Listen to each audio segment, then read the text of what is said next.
নমস্কার, আমি বোধসত্ত্ব খান চলে এসেছি সহজ শেয়ার বাজারের আরেকটি নতুন এপিসোড নিয়ে।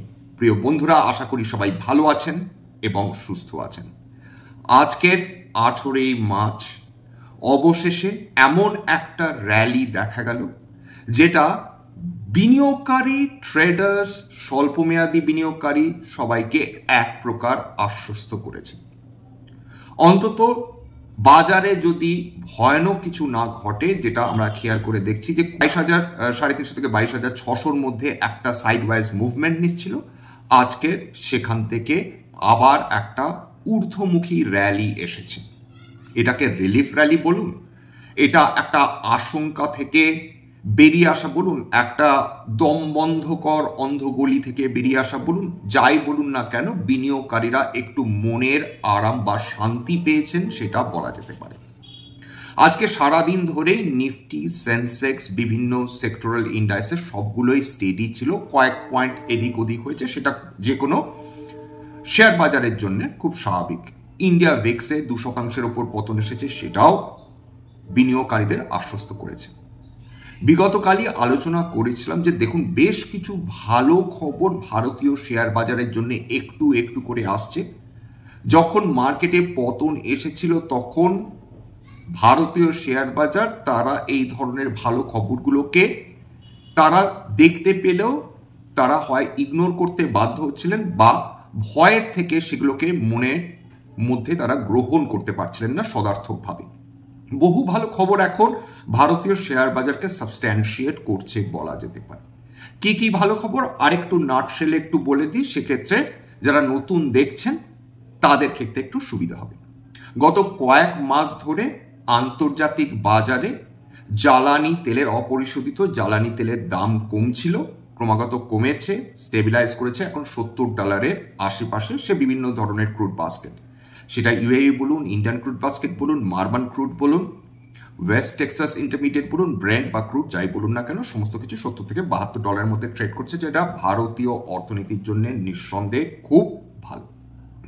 1 নম্বর। 2 নম্বর, বিগতকাল আপনারা খবরে নিঃসন্দেহে দেখেছিলেন যে ইয়ার অন ইয়ার এবং মান্থ অন মান্থ দুটোর ক্ষেত্রেই আমাদের ট্রেড ডেফিসিট সিগনিফিকেন্টলি কমেছে, কয়েক বিলিয়ন ডলার কমে এসেছে।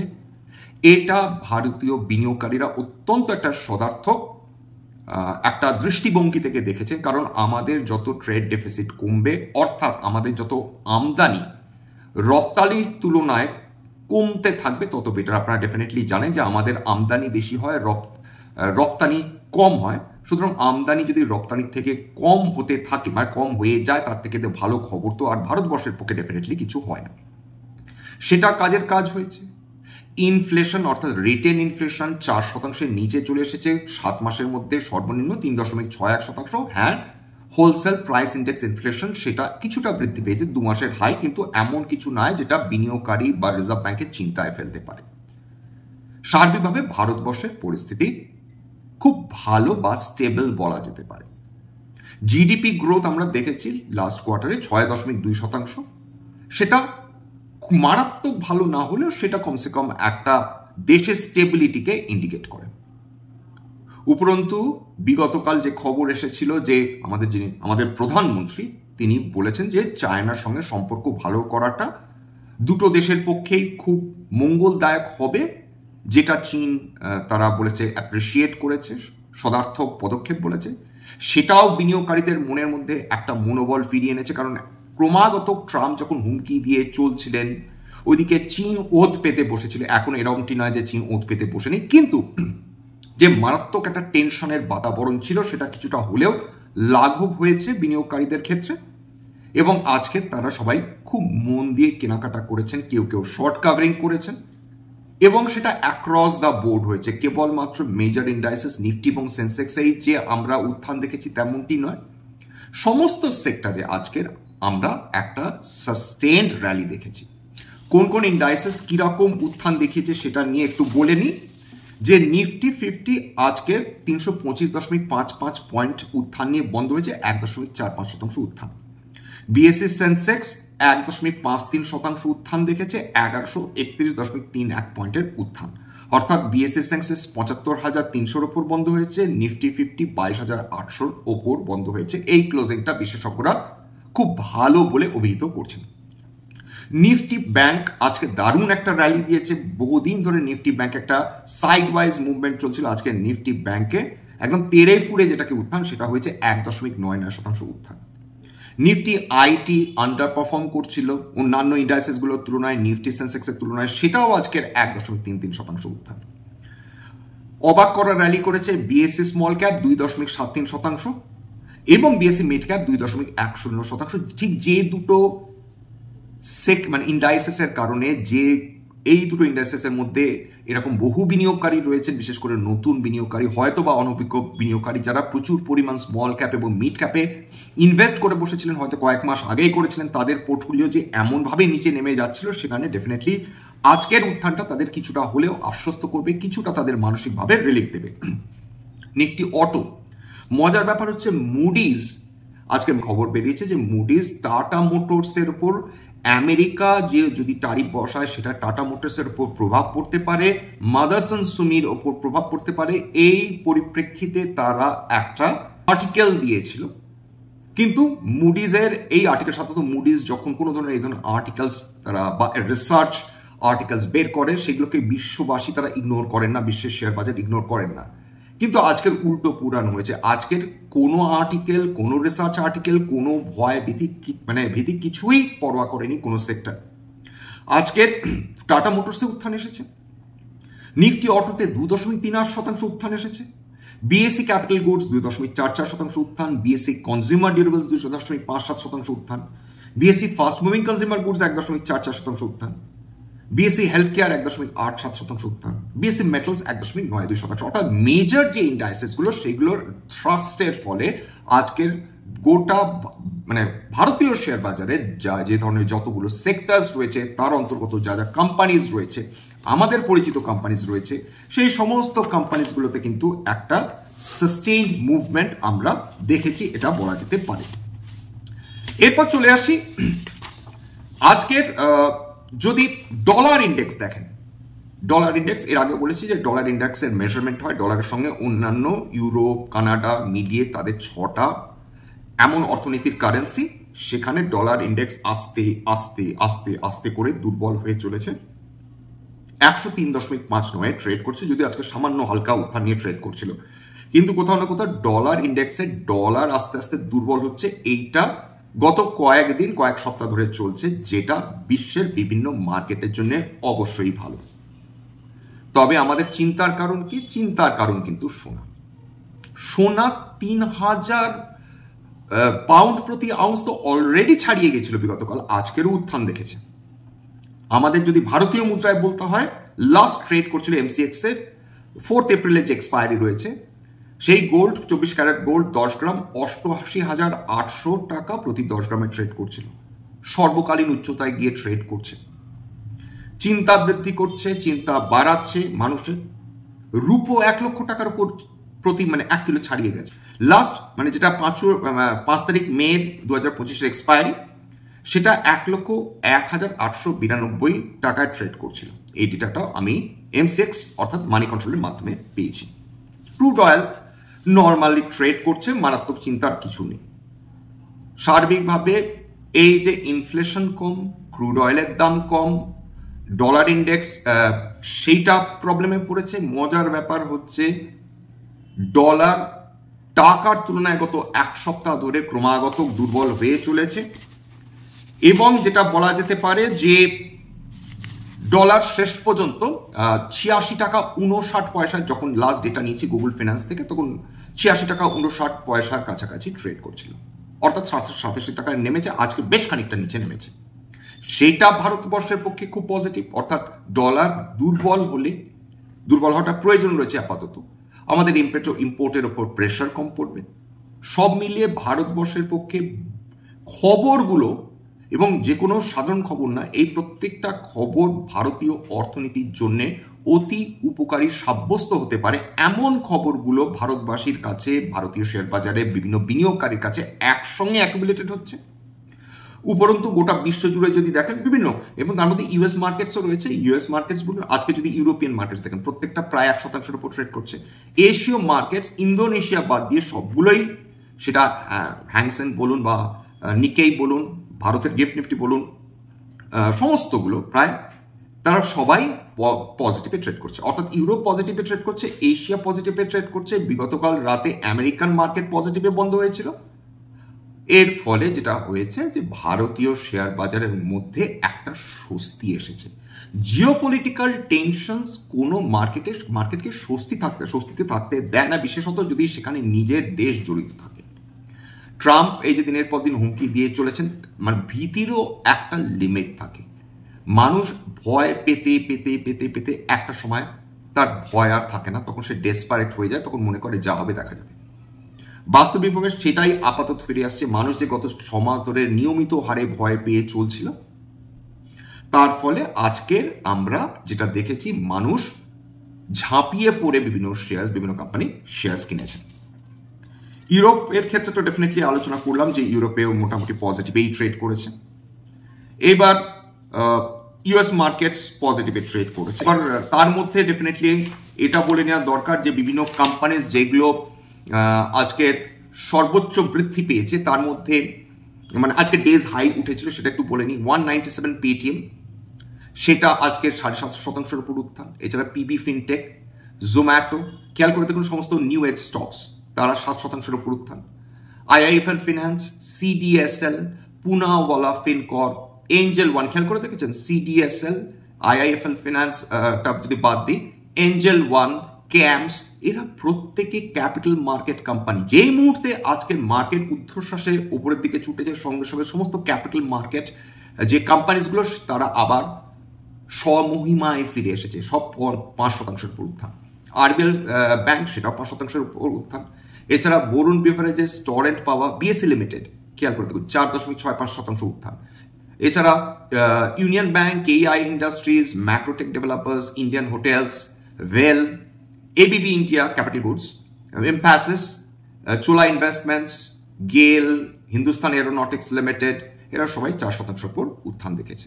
এছাড়া যারা 3 থেকে 4%-এর মধ্যে উত্থান দেখেছে তার মধ্যে হ্যাভেলস ইন্ডিয়া রয়েছে, এলআইসি হাউসিং ফিন্যান্স রয়েছে, মাদারসন সুমি রয়েছে, এল&টি টেকনোলজিস রয়েছে, পলিক্যাপ রয়েছে, জিএমএনস রয়েছে, ম্যাক্স ফিনান্সিয়াল রয়েছে, JK cements, ICICI Bank, Piramal enterprises, Mahindra and Mahindra, এরা সবাই আজকে দারুণ উত্থান দেখেছে। যাক, এই উত্থানটা কালকের জারি থাকে কিনা সেটা তো কালকেরই বোঝা যাবে, কিন্তু আজকের যে বিনিয়োগকারীরা নিঃসংকোচে নির্ভয়ে ভারতীয় শেয়ার বাজারে বিভিন্ন কোম্পানির শেয়ার যে কিনেছেন সেটা দেখলেই বোঝা যাবে। কয়েক হাজার স্টক আজকের তাদের উত্থান দেখেছে। এবার চলে আসে আজকের সেই গুরুত্বপূর্ণ আলোচনা, যেটা আমার মনে হচ্ছে যে আমাদের এই আলোচনার মধ্যে থাকা দরকার। যে যদি খেয়াল করে দেখেন যে বাজেটে ভারত সরকার নিউক্লিয়ার রিঅ্যাক্টরস এবং নিউক্লিয়ার রিঅ্যাক্টর সেট আপ করার পরিকল্পনার কথা বলেছেন, যার মাধ্যমে এনার্জি জেনারেশনের কথা বলেছেন। সেখানে আমি বলেছিলাম যে এটা একটু ভয়ের কথা, যে এরকম আবার নিউক্লিয়ার এনার্জি ফিরে আসবে, দূষণ ছড়াবে। তারপর কয়েকদিন ধরে রিসার্চ করার পর বুঝলাম যে নিউক্লিয়ার রিঅ্যাক্টরস ওয়েপন গ্রেড ইউরেনিয়াম ব্যবহার করে না। অর্থাৎ এই যে নতুন যে নিউক্লিয়ার রিঅ্যাক্টরস যেটা ভারত সরকার পরিকল্পনা করছেন ভারতবর্ষে 2031-এর মধ্যে অন্তত একটি পাইলট প্রজেক্ট তারা তৈরি করে ফেলবেন বলে পরিকল্পনা করছেন। মনে করা প্রয়োজন রয়েছে এর সঙ্গে সঙ্গে কিন্তু চীন গোবি ডেজার্টে এই একই ধরনের মোলটেন সল্ট নিউক্লিয়ার রিঅ্যাক্টর পরীক্ষা নিরীক্ষা করে চলেছে। উদ্দেশ্যটা হচ্ছে এমন একটা রেডিও অ্যাক্টিভ ম্যাটেরিয়াল ব্যবহার করা, যেটার এমন একটা এলিমেন্ট ব্যবহার করা, এমন একটা রেডিও অ্যাক্টিভ এলিমেন্ট ব্যবহার করা যার তেজস্ক্রিয়তা মাত্র কয়েকশো বছরের মধ্যে কমে আসবে।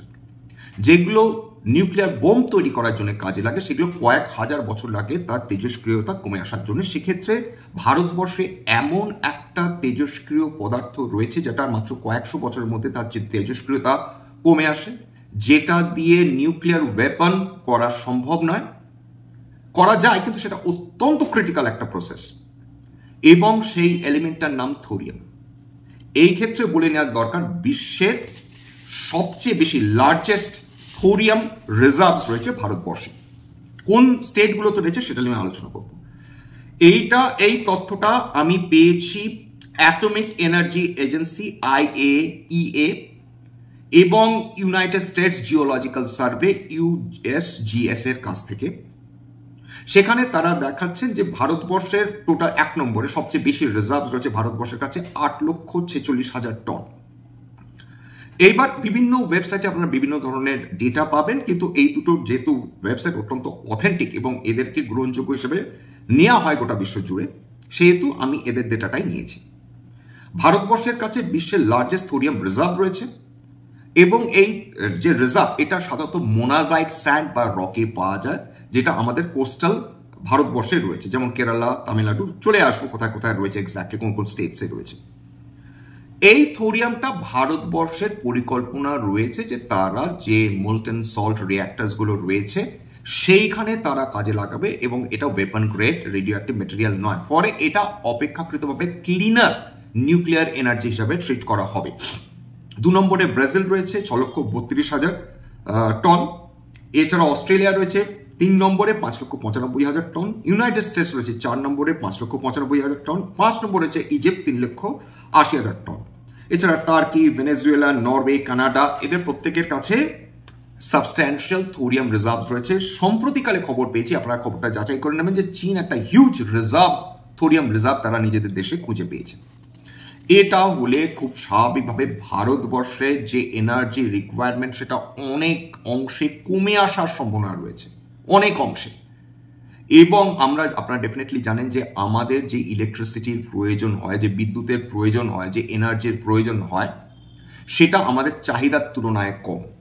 সুতরাং এই যে থোরিয়াম রয়েছে এইটাকে যদি আমরা ঠিকঠাক ইউটিলাইজ করি, ভারতবর্ষে এটা 3 স্টেজ পরিকল্পনা রয়েছে এই থোরিয়ামটাকে 3 স্টেজে সেটাকে ডেভেলপ করার, এবং ভারতবর্ষকে লিডার করা হচ্ছে অ্যালং উইথ চায়না, বিশেষ করে থোরিয়াম রিসার্চের ক্ষেত্রে। বাকি দুটো দেশ বিশেষ করে যারা এই থোরিয়াম রিসার্চ মানে থোরিয়াম রিসার্চের দিকে মধ্যে অগ্রণী, তার মধ্যে একটি কানাডা, একটি চীন। এটাকে বলছে molten salt reactor, thorium based molten salt reactor TMSR, যেটা ভারতবর্ষ এক্সপেরিমেন্ট করছে, যেটা চায়না এক্সপেরিমেন্ট করছে। নরওয়ে একটু আলাদাভাবে তারা এক্সপ্লোর করছে, সেটা হচ্ছে thorium in advanced reactor designs, LFTR বলা হচ্ছে। যাক, অত ডিটেলসের মধ্যে যাব না। এর মধ্যে এবার জেনে নিই যে ভারতবর্ষের কোথায় কোথায় এই থোরিয়াম রয়েছে। এই ইনফরমেশনটা আমি পেয়েছি প্রেস ইনফরমেশন ব্যুরো, একটু পুরনো কিন্তু এটা এখনো effective, government of India, department of atomic energy, pib.gov.in। সেখানে তারা কি সেই প্রেস ইনফরমেশন থেকে আমরা কি পাচ্ছি, ভারতবর্ষে কোন কোন রাজ্যে সবচেয়ে বেশি থোরিয়াম ডিপোজিটস রয়েছে। এবং এটা থোরিয়াম ডিপোজিট, এটা এই যে মোনাজাইট যে স্যান্ড বলা হয় তার মধ্যে থাকে থোরিয়াম মোনাজাইট, এবং এটা মেজার করা হচ্ছে in terms of million tons. ওড়িশাতে 2.41, অন্ধ্রপ্রদেশ 3.72, তামিলনাড়ু 2.46, কেরালা 1.90, পশ্চিমবঙ্গ 1.22, ঝাড়খণ্ড 0.22, 11.93। আজ থেকে প্রায় 11 বছরের পুরনো, প্রায় মোটামুটি ডেটা 10 বছরের পুরনো ডেটা, ফলে এখন কিছুটা পরিবর্তন হবেই আপনারা বুঝতে পারছেন। কিন্তু এইটাতে মোটামুটি একটা আন্দাজ পাওয়া যাচ্ছে যে ভারতবর্ষের কোথায় কোথায় এই থোরিয়াম মোনাজাইট যে স্যান্ড রয়েছে সেটা পাওয়া যায়, তার মধ্যে থোরিয়াম এক্সট্রাকশন পসিবল। এবং যেটা বলা হচ্ছে যে কেন যে আমরা থোরিয়ামকে ব্যবহার করতে পারি না ওয়েপন গ্রেড কোনো সেই নিউক্লিয়ার বোমস তৈরি করার ক্ষেত্রে, কারণ এটা ফিজাইল, এটাকে বলা হচ্ছে যে this is not a fissile element, যেটার মাধ্যমে কিন্তু সম্ভব নয় কোনো ধরনের, এটা লো রিঅ্যাক্টিভ ওয়েস্ট প্রডিউস করে এবং এটা ফিসাইল এলিমেন্ট নয়। এখানে সেক্ষেত্রে ইউরেনিয়াম 233 তৈরি করতে হবে, এবং সেই ইউরেনিয়াম 233 অত ডিফিকাল্ট সেটা ওয়েপন তৈরি করার ক্ষেত্রে, কারণ তার সঙ্গে ইউরেনিয়াম 233 মিশে থাকে। যাক, এটা অনেক কমপ্লেক্স সাইন্টিফিক কথাবার্তা, তার মধ্যে আমরা যাবো না। এইটুকুনি যে থোরিয়ামকে খুব একটা ওয়েপনাইজ করার জন্য ব্যবহার করা হবে না, বরং পিসফুল নিউক্লিয়ার প্রজেক্টস, বিশেষ করে নিউক্লিয়ার রিঅ্যাক্টরসে ব্যবহার করা হবে, যার মাধ্যমে আমরা এনার্জি পাবো।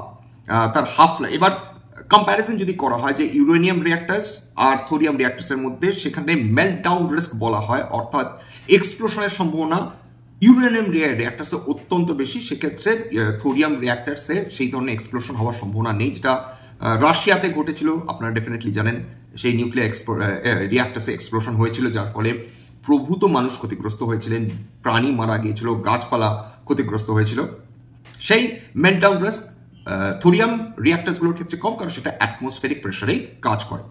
এছাড়া যে ওয়েস্ট, নিউক্লিয়ার ওয়েস্ট, সেটা খুব কম সময়ের জন্য থাকে, যদিও 300 থেকে 500 বছর, কিন্তু সেটা ইউরেনিয়াম রিঅ্যাক্টারে যে ওয়েস্ট মেটেরিয়াল হয় সেটা 10,000 বছর অবধি থাকে। এবার যেটা ওয়েপনাইজ করা যায় না থোরিয়াম, অর্থাৎ ভীষণ ডিফিকাল্ট বলা হচ্ছে, সেক্ষেত্রে ইউরেনিয়াম রিঅ্যাক্টার সেখানে ওয়েপনাইজ করা যায়, কারণ তার যে বাই প্রোডাক্ট প্লুটোনিয়াম 239 সেইটা কিন্তু ইউজ করা যেতে পারে for creating weapon grade radio active material. এবার ইউরেনিয়াম খুব বেশি পাওয়া যায় না, এবং হাইগ্রেড ইউরেনিয়াম পাওয়া আরও রেয়ার, সেইখানে থোরিয়াম অনেক বেশি রেডলি অ্যাবান্ডেন্ট। এবং আমাদের বর্তমান যা টেকনোলজি রয়েছে সেটা এক্সপেরিমেন্টাল লেভেলে রয়েছে, জোরদার কাজ চলছে। ইউরেনিয়াম রিঅ্যাক্টার্স তো বহু বছর ধরেই রয়েছে, আপনারা সেটা জানেন। আজকে এখানেই শেষ করব। প্রথম কথা বলে দিই যে কোম্পানিসগুলো নিয়ে আজকে আলোচনা করলাম, হতে পারে তার মধ্যে কয়েকটা কোম্পানিতে আমার, বা এটা স্ট্যান্ডার্ড ডিসক্লোজার, আমার বা আমার পরিবারে বিনিয়োগ থাকলেও থাকতে পারে। ভবিষ্যতে আমরা যদি নতুন করে কিনি বা বিনিয়োগ করি, তাহলে কিন্তু নতুন আগাম বিজ্ঞপ্তি দিয়ে নতুন করে কিনতে বা বিক্রি করতে পারবো না। স্ট্যান্ডার্ড ডিসক্লেমার, এটা কেবলমাত্র একটা এডুকেশন চ্যানেল, আমাদের বাঙালি ভাই বোনদের এডুকেশনাল অ্যাওয়ারনেস বৃদ্ধির জন্য। এখানে কোনো ধরনের কোনো শেয়ারের buy sell, recommendation, suggestion, advice বা ইনফ্লুয়েন্স করার কোনো চেষ্টা হয় না বা ভবিষ্যতেও হবে না। একমাত্র উদ্দেশ্য শেয়ার কি, শেয়ার বাজার কিভাবে অপারেট করে, ভারতীয় শেয়ার বাজার ম্যাক্রো ইকোনমিক প্রভাবের দ্বারা অ্যাফেক্টেড হচ্ছে কিনা, বিভিন্ন কোম্পানির কোয়ার্টারলি রেজাল্টস, এবং অবশ্যই একটি কোম্পানির ফান্ডামেন্টাল অ্যানালিসিস করা কিন্তু এই চ্যানেলের উদ্দেশ্য। সবার শেষে যেটা বলে থাকি, যদি এই ধরনের এপিসোডস আপনাদের ভালো লাগে, প্লিজ একটা লাইক দেবেন, প্লিজ সাবস্ক্রাইব করবেন, এবং যদি সত্যি মনে হয় আমাদের বাঙালি ভাই বোনদের অ্যাওয়ারনেস বৃদ্ধি হতে পারে এই ধরনের এপিসোডসের দ্বারা, প্লিজ নিজের গ্রুপে শেয়ার করে দেবেন। আজকের জন্য নমস্কার।